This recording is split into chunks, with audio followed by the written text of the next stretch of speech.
Ito ang Subscriber Hilakbot Stories. Siyempre kada weekend, welcome back sa lahat po na ating mga tigapakinig. 3 kwento na naman po ang ating babasahin sa puntong ito at sa episode na ito. Itutuloy ko na pong basahin dito ha. I don't know kung na-feature na natin ito si Phoebe. Pero sige, tuloy natin. Sina Andre, Cyrus at si Phoebe bilang pinakahuling episode ng SHS para sa month na ito.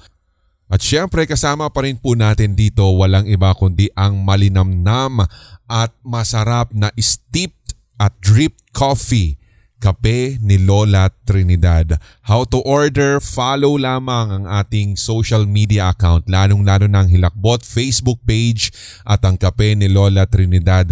Para nang sa ganon ay mapunto po ninyo doon yung direct blue link papunta sa ating online shop at nang makapag-order na kayo bago ma-order po yan ng iba. Sa mga repeat orders, maraming salamat sa pakikibahagi ng ating advokasya para po syempre sa ating sinusuportahan na NGO. Syempre ito po yung Philippine Animal Rescue Team. So sana po ay maging kaisa namin kayo at maraming salamat sa kada purchase po ninyo ng kape ni Lola Trinidad. But anyway, umpisahan natin ang ating kwentuhan sa ating story number 1 mula sa ating email sindakstories2008@gmail.com mula kay Andre ng Bayambang, Pangasinan at nais lamang daw po niyang ibahagi sa atin ang karanasan na tila galing sa isang kwentong nakakahilakbot.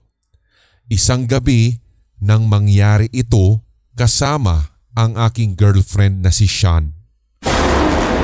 You are listening to Subscribers Hilakbot Stories, true horror stories submitted by HTV Positive listeners. Isang malamig na gabi sa Santa Barbara, naglakad kami ni Sean sa paligid matapos ang isang masayang araw. So habang nakikwentuhan at nagtatawanan, napadpad kami sa isang lumang bahay na kilala sa mga kwento ng mga multo at misteryo. Ang mga tao sa barangay ay palaging nagsasabi ng mga kwento tungkol sa bahay na ito. At ang sabi, kinakakitaan daw ito ng mga anino na tila may sariling buhay. "Pasok tayo," sabi ni Sean. Yung kanya mga mata nung time na iyon, Sir Red, ay alam mo yung kumikislap, parang magkahalong excitement and at the same time takot. Hindi ko naman matanggihan. Dala na rin siyempre ng kuryosidad, ay umabot na nga talaga kami sa punto na papasukin na namin. Hanggang sa nung pagpasok, sinalubong kami ng malamig na hangin. May mga anino din po kaming nakita na tila palakad-lakad lamang sa paligid. Ang mga dingding ay puno ng lumang larawan at ang mga ito ay parang nagmamasid sa bawat galaw namin. So habang nag-iimbestiga kami, nakita ko ang isang lumang salamin sa isang sulok. Lumapit kami at nagulat ako nang makita ang aming refleksyon. Sa likod ni Sean, may isang estranghero. Ang lalaking iyon ay may mahabang buhok at ang lamig ng tingin niya. "Sean, may tao sa likod mo!" sigaw ko. Ngunit nang tumingin siya ay wala na roon yung binabanggit ko. Nang bumalik kami sa aming pag-usad, bigla naming narinig ang isang boses mula sa kadiliman.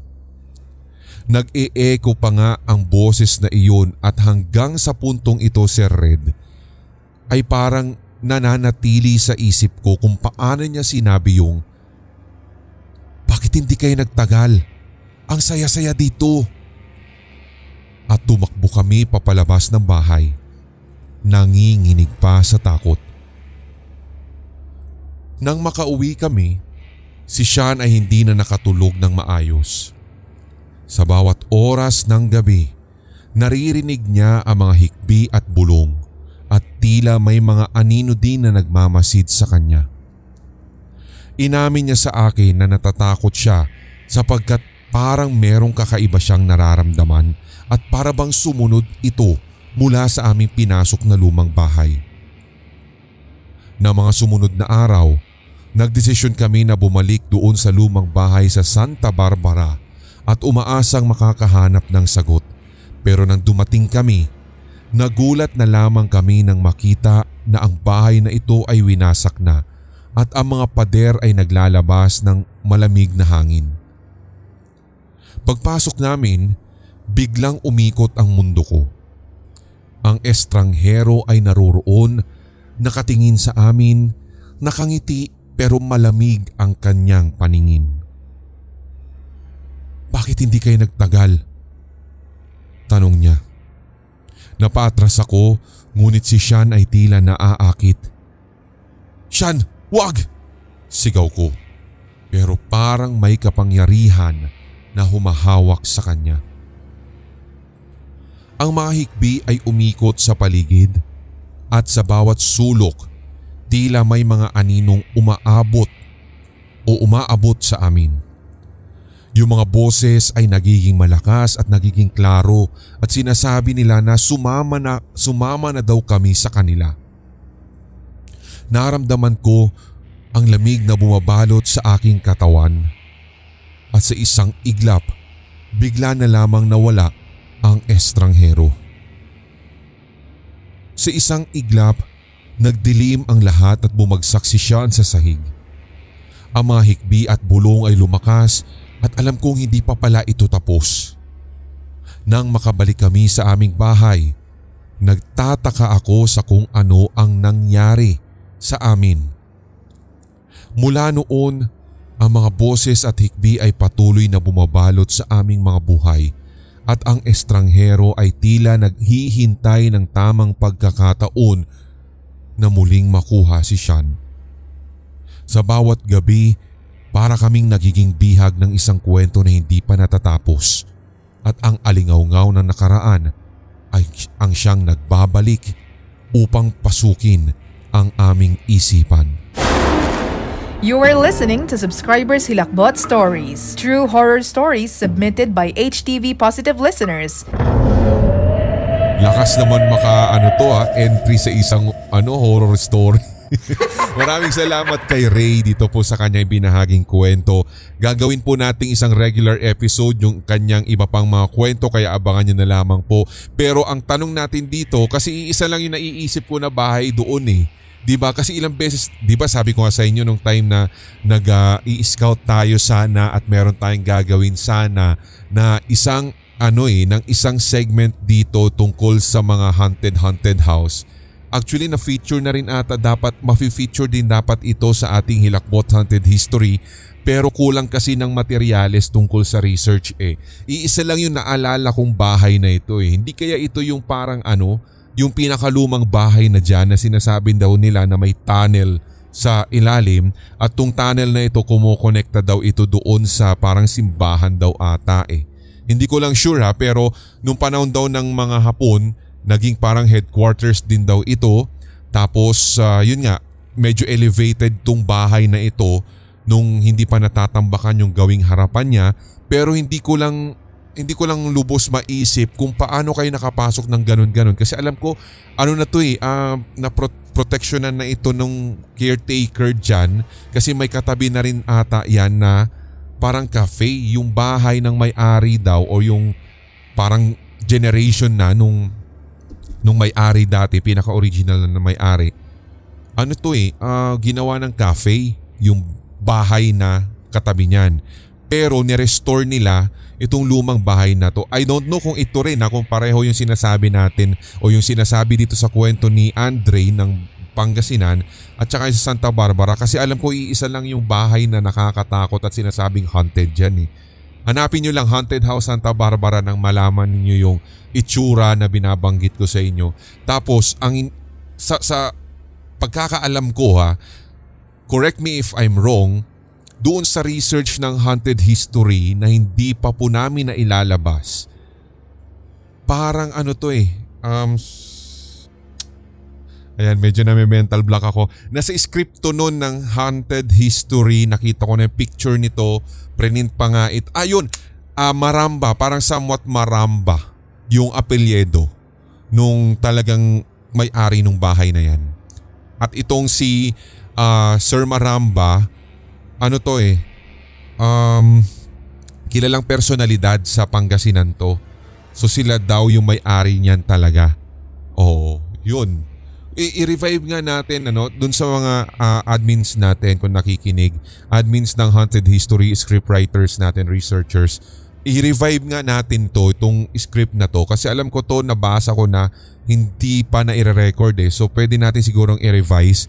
Tapos mag-research pa kayo patungkol sa bahay na to. Maraming salamat kay Andre na remind mo sa akin yun. Pero I don't know kung gaano katotoo o ka-legit yung kwento mong ito. Maaaring ito ba ay based from true story tas ginawan mo na lang ng ganito or may aspect ng fiction na itong nangyaring ito. Anyway, maraming salamat with regard doon sa kanyang pagkakasulat. Maayos yung mga words na pinili niya tsaka talagang organized yung timeline kumbaga nung kanyang story. So marapat tong maisama sa isang compilation. Anyway, second story na po tayo guys at mula naman ito sa ating email once again.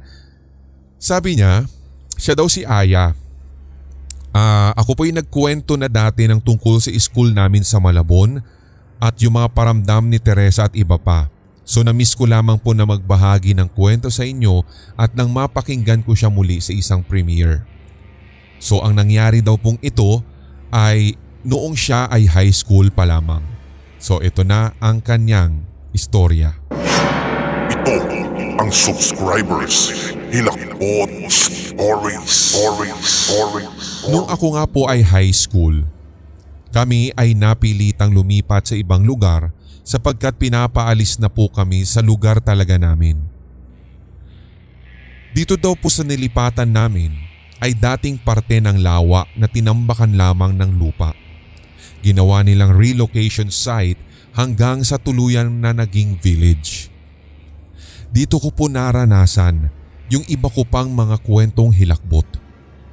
Katulad na lamang ng isang gabi sa aking panaginip.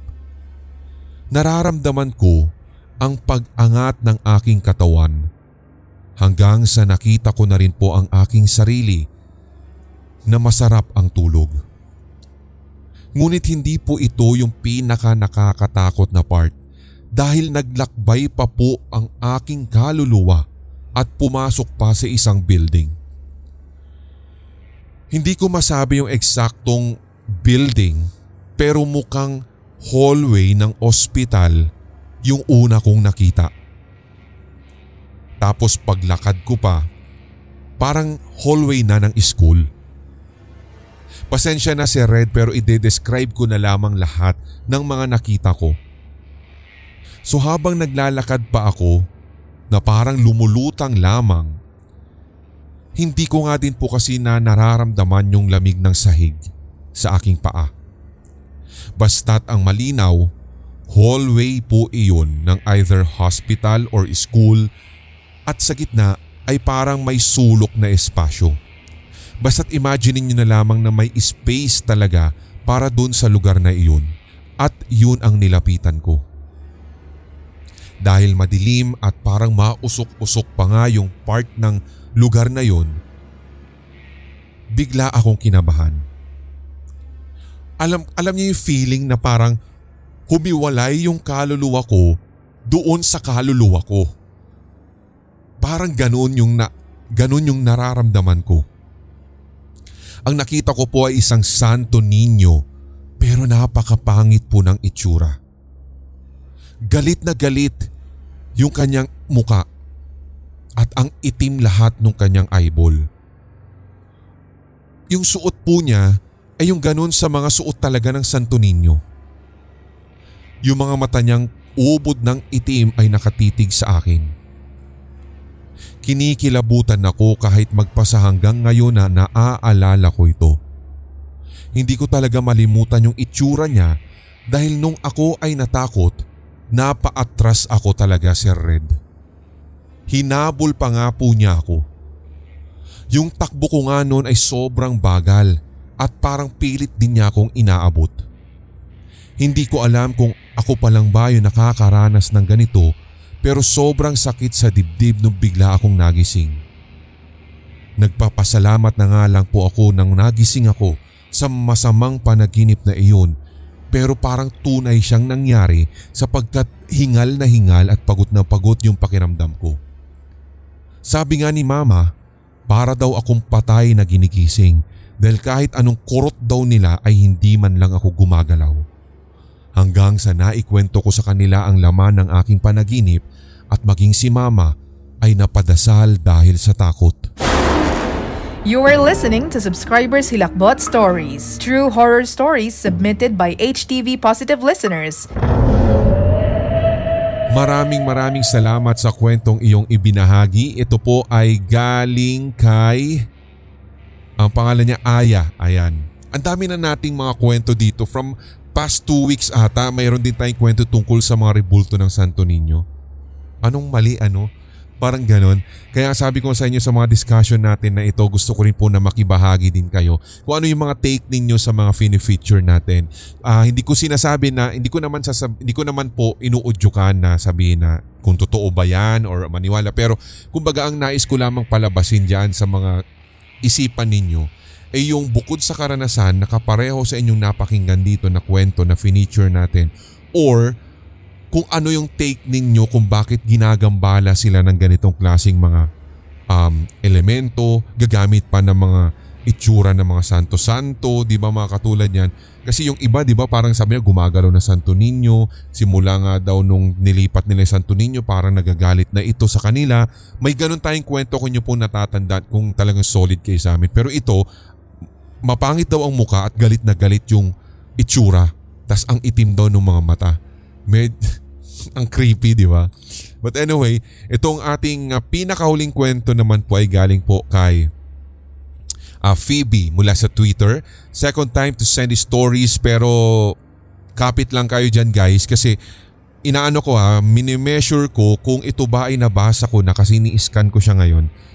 Sabi niya nangyari noong 2019 nang pumunta yung pinsan ko sa bahay namin at nagtamang bonding at chikahan lang kami. Sabi niya. So tingnan natin parang feeling ko na sindak short stories na ito eh. Sige. You are listening to Subscribers Hilakbot Stories, true horror stories submitted by HTV Positive listeners. Pumunta yung pinsan ko sa bahay namin. So pumesto kami sa kainan. Katabi ko yung kapatid ng pinsan ko at yung pinsan ko na dumalaw ay nasa katapat ko lang nung kumakain kami sa table. Yung kapatid ng pinsan ko, edi yung pinsan mo na rin, di ba? Dapat gano'n na lang. Yung pinsan din niyang isa ay tamang picture-picture lamang daw po sa kanila ng pa-stolen. Hanggang sa kinabukasan, tinitignan ng kapatid ng pinsan ko yung mga pictures nang mapansin daw po niya yung isang picture na naroroon sa pinsan ko na kapatid niya din na merong anino. Sinend niya agad sa amin yun tapos pinakita namin kay Papa. Kaya ang ginawa namin, tumawag kami doon sa tita ko na manggagamot. Hindi naman po albularyo pero marunong lang po siyang manggamot at sinabi na dapat daw naming sunugin yung damit namin nung gabing iyon at pinag-distant prayer ng tita ko yung pinsan ko na kung saan nakitaan ng anino sa likod. Ayan. Tapos si Papa naman, sinabi na mag-insenso kami sa buong bahay nila at yun nga ang ginawa ng pinsan ko. So habang ginagawa nila yun, ay bigla silang nakakita ng itim na anino na biglang lumabas daw sa kanila. Mahaba yung buhok ng pinsan ko na iyon. Kaya after nun ay nagpagupit din daw po siya ng buhok at hindi pumasok ng school ng ilang araw. Ito ang Subscribers Hilakbot Stories. So yun daw, maraming salamat daw sabi niya dito. Ay request ko lang din sa lahat din po ng mga nagpapadala ng kanilang mga kwento.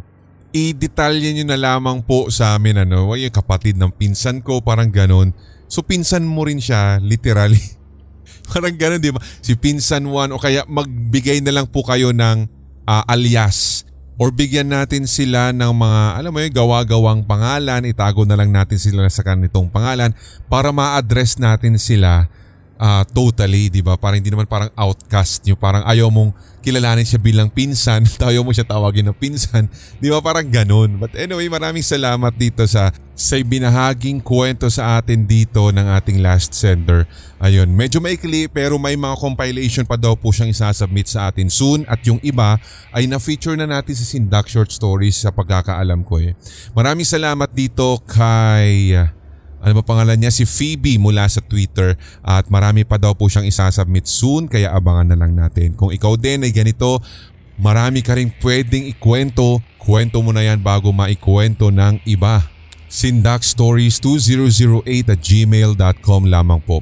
Pasensya na kung medyo may mga times na itong recording po natin ay parang nakakat. Alam niyo yon, medyo na pala, full na pala yung pinagre-recordan natin na full na yung capacity, I mean yung storage. So kailangan namin maglinis. Kaya pagpasensya nyo na po muna kung hindi maganda yung recording natin itong mga nakalipas na araw. But anyway, maraming salamat sa pagkapit nyo na naman sa matigas at paghimas sa madulas. Maraming salamat sa ating mga solid HTV positive na listeners, mga channel members at yung mga baguhan sa ating segment na ito. Kung nakaabot ka sa pinakadulong bahagi ng ating episode, salamat po. Tuloy-tuloy na mga hawaan para wala ng galingan at lahat tayo ay solid HTV positive. Love you guys! May mga kwentong kababalaghan o mga karanasan kang kahilahilakbot na nagmumulto sa iyong memorya? Ibahagi na yan sa pamamagitan ng voice message o kaya i-type at i-send sa sindakstories2008@gmail.com. Maaari ring i-private message sa Hilakbot TV Facebook page. Ating pagkwentuhan ang inyong real paranormal experiences kasama si Red. Lunes at Biyernes, 9:00 ng gabi. Ito ang Subscribers Hilakbot Stories.